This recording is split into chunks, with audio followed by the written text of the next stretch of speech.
Eu me chamo Bárbara, sou assistente social e atualmente estou como representante de base da categoria pelo Conselho de Serviço Social no Conselho da Criança e do Adolescente. Em 13 de julho de 1990 era promulgada essa lei, essa tão importante lei, que hoje direciona os trabalhos de aplicação da política para a infância e adolescência no Brasil.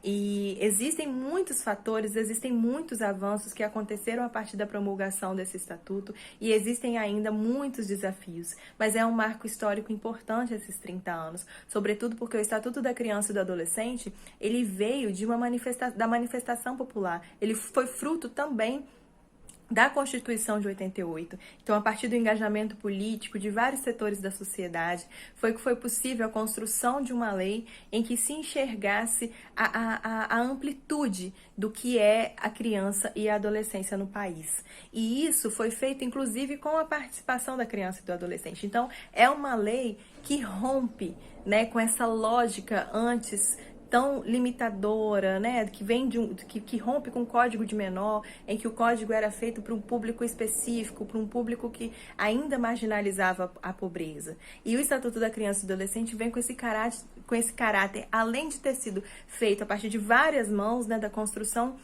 social mesmo, além de ter vindo dessa participação popular, rompe com esse caráter limitador e vem dizer que todas as crianças e todos os adolescentes são portadores de direitos.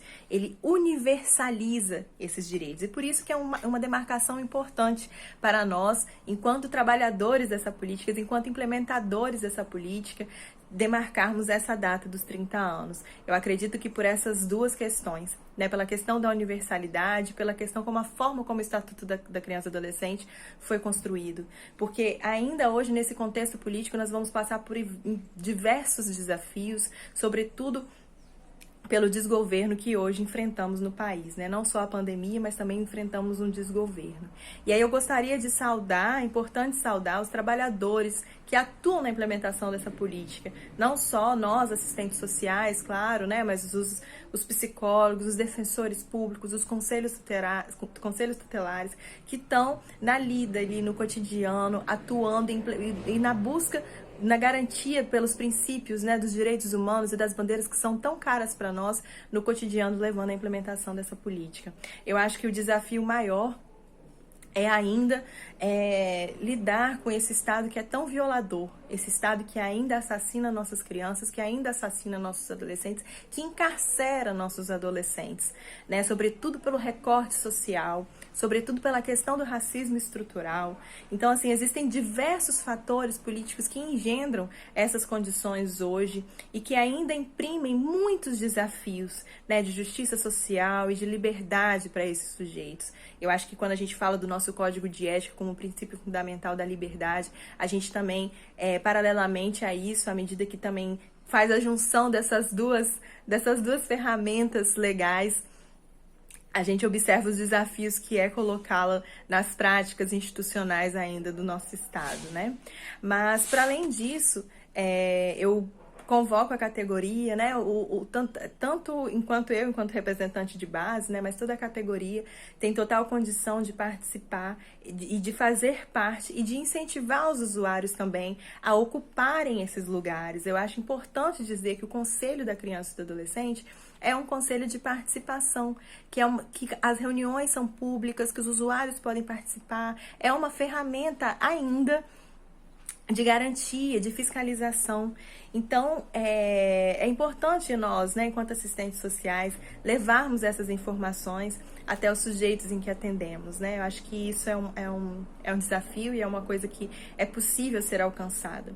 E aí, a partir disso, nós precisamos, né, assim, os desafios são muitos, a nossa categoria é uma categoria engajada, das reuniões que acontecem nos conselhos, né? Eu acredito que todas as pessoas, hoje sou eu, mas nas gestões passadas ocuparam outros profissionais e nós sempre na luta de levar as bandeiras que são construídas no coletivo da nossa profissão, os princípios dos direitos humanos, né? Sobretudo na pasta dos direitos humanos, nas comissões de direitos humanos, em que nós discutimos, em que nós falamos e levantamos ali as prioridades que precisam ser levadas para os espaços que a gente vai participando.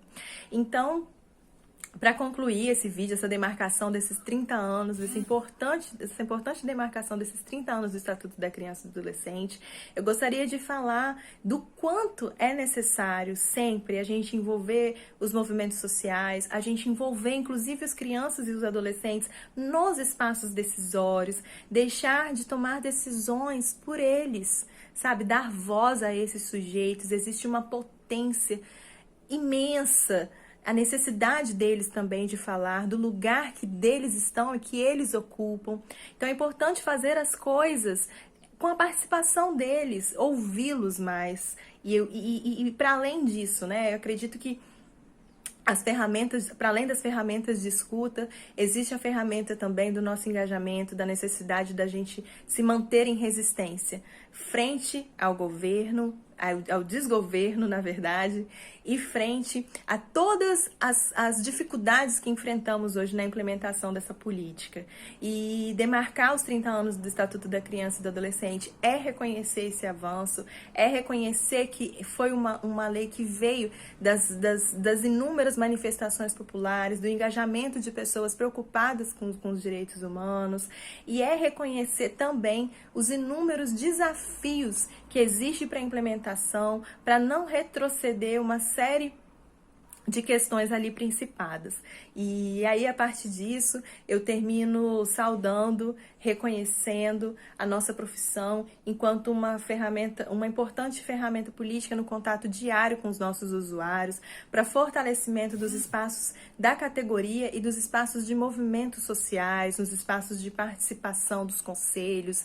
Eu acho que nós ainda precisamos ocupar mais, né? Ainda precisamos trazer informação, precisamos informar mais os nossos de que existem ainda algumas ferramentas ferramentas do próprio Estado e ferramentas da sociedade civil que podem ser potencializadas. É isso, um abraço, e aí está os 30 anos do Estatuto da Criança e do Adolescente, muito ainda a se fazer, muitas conquistas, mas o caminho segue longo, o caminho da resistência para a garantia dos direitos humanos e de rompimento de tantas estruturas como o racismo estrutural segue na linha e a gente segue na luta.